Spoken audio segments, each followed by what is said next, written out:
মেরে গুলি করে হত্যা করা হয়েছে। আমার স্বামীর বিচার চাই। আমি আমার স্বামীর বিচার চাই, আমি কিছু চাই না। প্রত্যক্ষদর্শীরা জানায়, বুধবার রাত ৮টায় আদাবরের নবোদয় হাউজিং এলাকায় মোহাম্মদ ইব্রাহিম ও ডিম ব্যবসায়ী সজীবের মধ্যে একটি সালিশ চলছিল। এ সময় তাদের মধ্যে কথা কাটাকাটির এক পর্যায়ে ইব্রাহিমকে গুলি করে সজীব। ঘটনাস্থলেই মারা যান প্রাইভেট কার চালক ইব্রাহিম।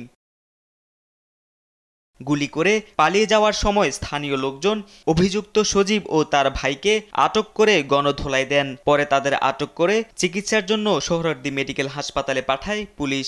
নিহতের স্বজনরা জানান, তুচ্ছ ঘটনায় হত্যার শিকার হয়েছেন ইব্রাহিম। আমি সজীব ভাই আর রুবেল ভাই দোকানে কাজ করতাম। হ্যাঁ, তারা বিভিন্ন জায়গাতে ডিম আনতো, আমি ডিম সাপ্লাই দিতাম। হ্যাঁ, তো এর মধ্যে কিছু ডিম হারাও যায়, কিছু মানে ভেঙেও যায়। এরপর আমার চাচার আমি সব কিছু কই, পরে চাচা কাউকে আচ্ছা ঠিক আছে আমি বুমু, তুই সুস্থ হয়ে নে। তারপর আমি পরে যে আজকে এই সব নিয়ে বইলো তর্ক বিতর্কের মাধ্যমে হাতাহাতি হয়েছে।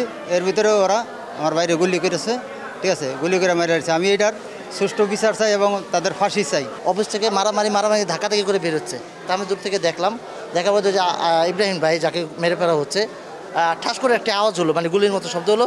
তা উনি দেখলাম যে উনি যেখান থেকে গুলিটা করলো তার 2 কিলো দূর, মানে 2 পা হেঁটে বলে আমাকে গুলি করছে, এই বলে উনি পড়ে গেল।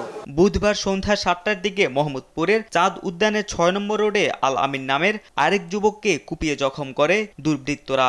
গুরুতর আহত অবস্থায় তাকে সোহরাওয়ার্দী মেডিকেল হাসপাতালে নিলে চিকিৎসক তাকে মৃত ঘোষণা করেন। ওর সাথে এরকম সূত্র আমি নাই, আমি জানা মতো এরকম না, ও মারামারি করার পোলাপান সাথে থাকতো। হ্যাঁ, একই সাথে।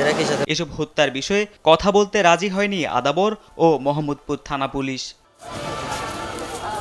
তারেক মাহমুদ সুজন, দেশ টিভি, ঢাকা।